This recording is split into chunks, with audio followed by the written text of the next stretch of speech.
All right, today the creature from the Black Lagoon goes punk. Welcome to the Charlie Doodle experiment.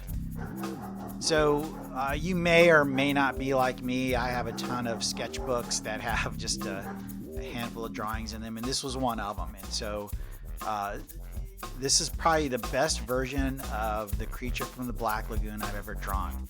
And he's kind of hard to draw. It's hard to capture what's going on with the creature from the Black Lagoon. Some people nail it, and some people totally miss the mark. And I think I did pretty good on this one. It's my version, and yeah, it's in the movie he has no teeth, but hey, it's a doodle. This is my version of it. So, and he's gone punk, so some teeth are involved. Maybe he should be missing a tooth. I don't know.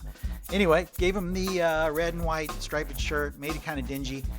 When I do color in leather jackets or just jackets or clothes in general, I just kind of color in around the lines so you can still see the details. With this one, I added highlights on top of the dark blue, but there's a dingy shirt. But this one, I kept it flat again, just straight colors using the same pen.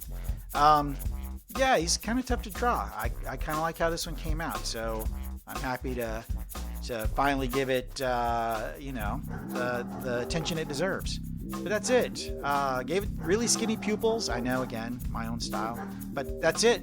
Comment, like, subscribe. I really hope you like this one, and I'll see you around. Take it easy.